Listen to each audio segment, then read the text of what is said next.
안녕하세요. 사실과 자유 이승만TV의 주익종입니다. 오늘은 일본인 위안부에 관한 말씀을 좀 드리겠는데요. 일본과 또 한국에서 그동안 일본군 위안부에 관한 수많은 연구라든가 또는 증언 채취, 또 자료집 발간 이런 게 있었는데요. 주로 조선인 위안부, 한국인 위안부를 대상으로 해서 증언 채취라든가 연구, 자료집 발간 이런 게 이루어졌습니다. 그런데 일본인 위안부에 대한 최근의 연구 성과 하나를 좀 보면서 그로부터 이 위안부 문제에 관한 시사점을 좀 얻어볼까 하는 겁니다. 네, 오늘 말씀드릴 강의의 제목은 달라도 너무 다른 일본인 위안부입니다. 무엇과 다르다는 말씀일까요? 조선인, 한국인 위안부와 너무 다르다, 달라도 많이 다르다, 이런 말씀이 되겠습니다. 그간의 연구나 증언 채취 이런 걸 통해서 밝혀진 일본인 위안부의 몇 가지 특징을 미리 좀 말씀을 드리면, 하나는 위안부가 된 일본인 여성이 공개 증언을 하거나 출판물을 낸 것은 단 한 명뿐이다 하는 겁니다. 시로다 스즈코라고 하는 사람이 있는데 이 사람이 증언록을 낸 것 단 하나 정도 있고요. 물론 위안부를 했던 사람이 가명으로 수기를 쓴 것들은 상당수 있고요. 또 어떤 작가나 기자가 일본인 위안부에 관해서 취재를 해서 책을 낸 경우도 여럿 있습니다. 그러나 위안부 여성 본인이 공개 증언을 하거나 책으로 낸 경우는 단 하나뿐이다 하는 말씀이고요. 더 나아가서 일본인 위안부를 했던 사람이 일본 정부에 대해서 공개적으로 사죄나 보상을 요구한 건은 단 한 건도 없었습니다. 사죄나 보상을 요구하지 못하게 어떤 억누르는 일본 사회의 분위기 이런 것도 있겠죠. 하지만 위안부였던 여성 본인 스스로도 일본 정부에 대해서 사죄와 보상을 요구할 일이 아니라고 생각한 그런 측면도 있었던 것입니다. 그리고 일본군 장교라든가 병사 또는 군의관 이런 사람들이 종군 체험의 일부로서 위안부에 관해서 서술한 것들 이런 것들도 상당수 있고요. 그래서 전체적으로는 일본인 위안부의 실태를 논할 수 있을 정도의 그런 자료들은 나와 있다 이렇게 말씀드릴 수 있겠습니다. 오늘 소개해드릴 책은 2015년에 일본에서 발간된 일본인 위안부라는 책입니다. 네, 바로 이 책이 되겠고요. 이 PPT에서는 맨 왼쪽에 있는 것이 되겠습니다. 그것이 국내에서 올해 2021년에 번역돼서 나왔고요. 바로 이 책입니다. 이 PPT 화면에 가운데 있는 책입니다. 책 제목이 애국심과 인신매매와 일본인 위안부 이렇게 되어 있습니다. 인신매매된 사람이 애국심을 갖는다? 약간 좀 얼핏 들으면 좀 이상하죠. 그렇지만 어쨌든 일본인 위안부는 당시 일본 국민들을 세뇌시켰던 것과 마찬가지에 애국심을 가지고 위안부로 나갔던 그런 측면이 분명히 있습니다. 그런데 또 이 일본인 위안부는 당초 인신매매가 돼서 창기업에 종사를 하게 됐었고 그로부터 일본군 위안부로 나가게 됐다고 하는 특성이 있습니다. 즉 일본인 위안부의 하나의 키워드는 애국심이고 또 하나의 키워드는 인신매매다 하는 것이 이 책을 쓴 저자들의 입장이 되겠습니다. 이 책을 쓴 저자들은 일본 내에서는 좌파 연구자들입니다. 즉 우리나라의 정대협이라든가 정의연을 지원하고 그와 함께 활동하는 즉 강제연행, 성노예설 이것에 크게 가까운 입장의 연구자들입니다. 결코 우파 연구자의 입장에서 일본인 위안부를 연구한 게 아니다 하는 거고요. 오늘 저는 이 사람들의 연구로부터 일본군 위안부 문제에 관한 어떤 새로운 시사점을 끌어내 보겠다 하는 겁니다. 일본인 위안부를 조선인 위안부 내지 한국인 위안부와 대비를 시켜서 우리가 보고자 하는 것인데 바로 그건 90년대 초부터 2000년대 중반까지 정대협에서 낸 위안부 증언집, 즉 강제로 끌려간 조선인 군 위안부들이라고 하는 책, 이 책에서 나오는 위안부의 증언과 대비를 시키려고 하는 겁니다. 이 책자에 대해서는 제가 전에 조선인 위안부의 경로라고 하는 그런 강의에서 소개한 바가 있습니다. 우선은 위안부가 된 경위를 조선인 위안부와 일본인 위안부를 비교해서 보도록 하겠습니다. 자, 이 표는 사실은 전에 말씀을 드렸던 거예요. 제가 이 정대협이 발간한 위안부 증언록 5권에 나오는 69명의 사례들을 하나하나 체크를 해서 어떤 경로로 위안부가 됐는지를 살펴본 바가 있습니다. 한마디로 말씀드리면 조선인 위안부는 강제 동원된 사람들이다. 그리고 특히 창기업 미종사자, 그 전에 창기업에 종사하지 않았던 여자가 강제에 의해서 위안부가 된 것으로 나와 있습니다. 위안부가 된 경위와 관련해서 유괴와 강제 연행이 합치면 46명이에요. 69명 중에 46명이면 딱 3분의 2죠. 3분의 2면은 뭐 대다수다 이렇게도 표현할 수 있겠죠. 결코 자발적으로 위안부가 된 것이 아니고 게다가 합법적으로 위안부가 된 것도 아니다 이런 얘기입니다. 유괴라고 하는 어떤 범죄적인 수단, 역시 강제 연행이라고 하는 범죄적인 수단에 의해서 위안부가 됐고, 이 사람들은 그 전에 창기업에 종사하지 않았던 흔히 위안부 소녀상으로 상징되는 바에 순진무구한 농촌 처녀, 이런 사람들이 위안부가 된 것으로 증언이 되어 있습니다. 그렇다면 좀 전에 소개해드린 일본인 위안부라는 책 속에 나오는 약 10명의 일본인 위안부들은 어떤 경위로 위안부가 됐다는 것이냐? 한마디로는 창기업 종사자의 자발적 계약입니다.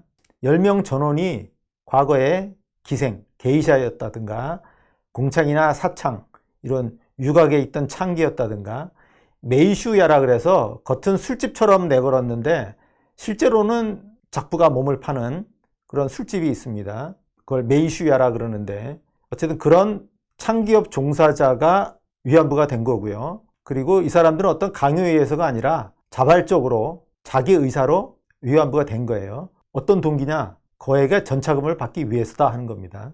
이 사람들 중 일부는 창기업에 종사하면서 상당한 빚을 지고 있었는데 위안부로 가면서 일시에 거액의 전차금을 받아서 그 빚을 상환하겠다고 하는 거고요. 또는 빚이 그렇게 많지 않더라도 어쨌든 전차금을 많이 받아서 뭐 가족을 위해서라든가 어쨌든 돈을 쓰겠다고 하는 것이었습니다. 위안부로 가면서 받게 된 전차금은 1,000엔에서 한 4,000엔 정도 되는데요. 지금 화폐 가치로 환산한다면 한 1억 원에서 한 4억 원 정도 되는 그런 돈이라고 하겠습니다. 어쨌든 위안부가 된 경위가 이 일본인 위안부와 한국인 위안부는 전혀 다른 것으로 나와 있습니다. 두 번째로 살펴볼 것은 위안부 생활을 하면서 얼마나 보수를 받았느냐, 그리고 얼마나 저금을 했느냐 하는 문제입니다. 우리나라에서 위안부 피해자로서 신고하고 등록을 한 분들은 어떻게 증언을 했나요? 위안부 생활을 하면서 상당한 돈을 받았다고 그렇게 증언을 했나요? 당연히 아니죠. 돈도 제대로 못 받고 성노예 생활을 했다 하는 것이 이 사람들의 거의 공통된 증언이죠. 정대협의 증언록 5건을 제가 살펴봤다고 했는데 그 69명에 대해서 돈을 얼마나 받았느냐 하는 것을 기준으로 나눠봤어요. 돈을 전혀 못 받았다라고 명백하게 말한 사람들이 있고, 또 돈에 관해서 아무런 말을 안 한 사람들이 있어요. 뭐 일본 병사들을 어떻게 상대를 했고 또 식사는 어떻게 했고 이런 거에 대해서는 상세하게 증언을 했지만 보수를 어떻게 받았는지에 대해서는 전혀 언급하지 않은 그런 사람들이 꽤 있습니다. 그래서 언급이 하나도 없는 사람들도 있고, 그 다음에 보수를 받아서 소액이나마 저축을 했다고 증언한 사람도 있고요. 또 일부는 보수를 받았고 상당한 금액을 저축을 했다라고 말한 사람도 있습니다. 그 각각의 경우가 얼마나 되는지를 살펴보면요. 돈을 하나도 못 받았다라고 하는 사람이 26명이고요. 돈에 대해서 전혀 언급 안 한 사람이 25명이에요. 둘을 합치면은 51명이고 퍼센테이지로는 74%입니다. 4명 중 3명이 돈 받은 게 없다라고 그렇게 증언을 한 겁니다. 그렇다면 조선 위안부는 위안부 생활에도 불구하고 돈을 못 받은 것이다 라고 해석을 해야 될 겁니다. 어쨌든 이게 다수설이 돼 있고요. 소액을 저축했다고 하는 사람은 뭐 이런 식이에요. 업주로부터는 돈을 받은 게 없는데 군인이 주는 팁을 모아서 한 1,000엔을 저축을 했다. 1,000엔은 중도에만 이걸 갖고 귀국했으면 지금으로 치면 한 1억 원 정도 되는 상당한 액수입니다. 뭐 어마어마한 돈이라고 할 수는 없고요. 어쨌든 이렇게 소액을 저축했다고 하는 사람들도 있습니다. 13명 정도 돼요. 한 20% 가까이 됩니다. 반면에 상당한 금액, 거액을 저축했다고 하는 사람도 극히 일부지만 있어요.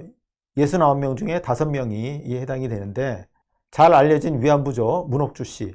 문옥주 씨 같으면은 두 번째로 버마 위안소에 갔을 때 업주로부터도 돈을 받았고, 그 다음에 군인들이 주는 팁도 악착같이 모아서 집에 5,000엔을 송금하고도 본인의 우편저금 계좌에 28,000엔이 어쨌든 저축돼 있었습니다. 물론 종전 때까지 그대로 위안부 생활을 하다가 돌아오면서 이 돈은 찾지를 못했고요. 또 다른 위안부로 하영이라고 하는 사람은 역시 1차로 위안부 갔을 때는 그 전차금을 상환하느라고 돈을 제대로 받은 게 없었고 다른 곳으로 옮겨서 두 번째 위안부 생활을 할 때 수입의 6할, 군인이 내는 돈의 6할을 저축을 했고 그래서 한 3, 4만 엔 정도를 모았다라고 증언을 했습니다. 물론 이분도 역시 이 돈은 찾지를 못했다 그런 얘기를 했습니다. 그런데 이렇게 돈을 조금이라도 모았다고 하는 사람은 4명 중에 1명에 불과하고 4명 중에 3명은 돈을 전혀 못 받았다 하는 것이 조선인 위안부의 증언이 되겠습니다. 그렇다면 일본인 위안부는 어떨까요? 이 일본인 위안부라는 책에 소개된 일본인 위안부가 모두 10명입니다. 그런데 책에서는 각 사람의 스토리에 대해서 어쨌든 최대한 간략하게 정리를 해서 소개를 하다 보니까 위안부로서의 수입에 대해서 전혀 언급되지 않은 사람이 4명이에요. 4명에 대해서는 수입이 얼마나 됐는지를 판단할 수가 없습니다. 6명에 대해서는 언급이 되어 있는데 그 모두 단기간 내에 전차금을 상환했다라고 되어 있습니다. 야마우치 게이코라고 하는 사람입니다. 이 사람은 전차금이 4,000엔이었어요. 상당히 거금이죠. 이거를 다 갚았고 그 다음에 본인은 총 수입 중에서 사할을 자기 몫으로 배분받았다고 합니다. 어쨌든 전차금 4,000엔을 위안부 생활을 하면서 다 상환을 했다고 하니까 상당히 보수를 받은 것으로 그렇게 봐야 됩니다. 스즈모토 아야라고 하는 위안부는 전차금이 2,300엔이었는데 그걸 상환하고 1만 엔을 저금을 했습니다. 시마다 요시코라고 하는 위안부는 1년 만에 전차금 1,000엔을 상환했다라고 그렇게 나와 있고요. 타카시마 준코라고 하는 위안부는 3개월 만에 전차금 2,000엔을 다 상환했다라고 나와 있어요. 굉장히 많은 병사들을 상대를 했겠죠. 하루에 15명씩 상대했다라고 하는 그런 이야기도 역시 나와 있습니다. 아마 이렇게 병사들을 많이 상대를 하니까 3개월 만에 2,000엔을 상환할 수 있었던 것으로 보이고요. 사사구리 후지라고 하는 위안부는 역시 3개월 만에 전차금 1,000엔을 상환했다고 하고요. 다나카 담이라고 하는 위안부는 장부에서 전차금 줄어드는 걸 보는 게 낙이었다라고 언급을 해놨습니다. 왜 우리가 돈을 버는 족족 열심히 저금할 경우에 예금 통장에서 예금 잔액이 계속 늘어나는 거 보는 게 즐거움 아니겠습니까? 이 다나카 담이라고 하는 위안부는 열심히 일해서 전차금을 갚아 나간 거예요. 그래서 장부에서 보면 자기 빚이 계속 줄어들었는데 그걸 보는 게 즐거움이었다 이렇게 이야기를 했습니다. 정리를 해보면 일본인 위안부는 보수를 상당히 받았고 그래서 전차금을 상환했고 또 그 중에는 상당한 금액을 모은 사람도 있다 하는 겁니다. 앞서 본 조선인 위안부의 모습과는 완전히 다르다라고 하겠습니다. 자, 이렇게 위안부가 된 경위 또 위안부의 수입 면에서 조선인 위안부와 일본인 위안부의 증언은 너무나 다릅니다. 좀 정도 차이가 있는 게 아니라 범주 자체가 달라요. 예를 들면 조선인 위안부는 위안부가 되기 전에 순진한 농촌 처녀였지만 일본인 위안부는 창기업 종사자였다 하는 겁니다. 이건 정도의 문제가 아니잖아요. 범주가 완전히 다른 거죠. 또 일본인 위안부는 위안부 생활을 하면서 돈을 받았다. 반면에 조선인 위안부는 돈은 구경도 못했다. 전혀 다른 거죠. 왜 이렇게 다를까? 그걸 좀 고민을 해봐야 됩니다. 위안소 이용료에서 일본인 위안부는 조선인 위안부보다 더 비쌌습니다. 일회 이용료가 더 높기 때문에 더 쉽게 돈을 벌 수 있었고요. 그래서 일본인 위안부가 돈을 훨씬 잘 벌었다. 그래서 전차금도 상환하고 돈도 저축할 수 있었다. 뭐 이렇게 볼 수도 있습니다. 하지만 그거는 역시 정도의 차이 문제고요. 돈을 전혀 못 받은 사람들하고 또는 돈을 받아서 저금까지 한 사람들 간에 이런 큰 차이를 낳은 것으로 보기는 어렵습니다. 일본인 위안부와 조선인 위안부 간의 이런 큰 차이는 애초에 그에 관한 자료가 생성되는 과정에서 큰 차이가 있었기 때문에 발생한 것으로 봐야 할 것 같습니다. 무슨 말씀이냐면 조선인 위안부 경우에는 일본에게 강제동원, 전시 성노예제 강요에 대한 책임을 추궁하기 위해서 위안부에 관한 증언을 모아서 증언집으로 발간을 한 건데요. 그 과정에서 강제연행 성노예설이라고 하는 프레임에 의해서 질문자의 질문과 위안부 답변자의 답변이 윤색, 왜곡, 오염되었을 가능성이 충분히 있다 하는 겁니다. 단적으로 예를 들어서 이용수 씨가 처음에 91년인가에 증언을 할 때는 빨간 구두와 예쁜 치마에 홀려서 자기가 업자를 따라갔다라고 증언을 해놓고 2000년대 이후에 들어와서는 관원이 칼을 들이대서 자기가 어쩔 수 없이 끌려갔다, 이렇게 증언을 바꾸지 않았습니까? 한국에서 정대협에 의해서 진행된 위안부 운동 자체가 어쨌든 일본의 전쟁 범죄를 입증하고 그 책임을 추궁하겠다고 하는 의도에서 진행이 된 것이고, 그렇기 때문에 위안부가 된 경위라든가 위안부의 수입 이런 면에서 강제연행, 성노예설에 맞춰져서 그 질문과 증언 내용이 바뀐 그런 측면이 충분히 있다 하는 것입니다. 반면에 일본인 위안부의 경우에는 그럴 필요성이 없는 것이죠. 일본인 위안부에 관한 증언록이라든가 이런 걸 내는 사람들이 꼭 일본의 전쟁 책임을 면제하기 위한 그런 의도에서 취재를 해서 책을 낸 건 아니거든요. 그렇다면 위안부의 진실, 위안부의 실제 모습은 지금까지 나온 조선인 위안부의 증언에 따른 것보다는 좀 더 일본인 위안부의 실태에 좀 더 가까운 쪽으로 그렇게 수정될 필요성이 있는 겁니다. 위안부가 된 경위와 관련해서 조선인 위안부에는 위안부 소녀상이 상징하는 바처럼 농촌 처녀가 곧바로 위안부가 됐다라고 하지만 창기 출신 조선인 위안부도 상당히 있었을 것이다 하는 겁니다. 이 사람들이 실제 증언에서는 곧바로 위안부가 된 것처럼 증언을 했거나 아니면 아예 증언을 안 했거나 하는 거죠. 그러다 보면 나와 있는 증언은 전부 창기업에 종사하지 않았던 여성이 위안부가 된 거고, 또 강제로 위안부가 된 것처럼 증언을 하게 된 것이고요. 또 위안부의 수입과 또 저축과 관련해서도 대부분의 우리나라 위안부들은 돈을 못 받았다라고 밝히거나 아니면 그에 관해서 일체 언급하지 않았는데, 실상은 전차금 상환 과정이었던 것으로 봐야 할 겁니다. 위안부로 가면서 그 가족이 상당한 전차금을 받습니다. 그리고 위안부 생활을 하면서 그것을 상환해 나가는 것인데요. 전차금을 상환하는 과정에서는 위안소 수입의 10%만 위안부에게 지급을 합니다.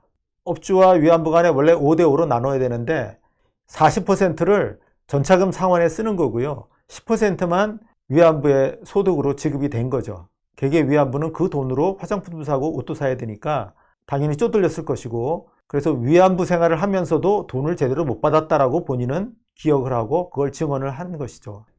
네, 이렇게 일본인 위안부의 모습을 보면서 조선인 위안부에 관해서 정대협 증언록에서 알려졌던 이미지, 이런 것들은 좀 수정될 필요가 있다 하는 것을 오늘 확인할 수 있었고요. 다음 시간에는 한 일본인 위안부의 구체적인 경로를 살펴보도록 하겠습니다. 감사합니다.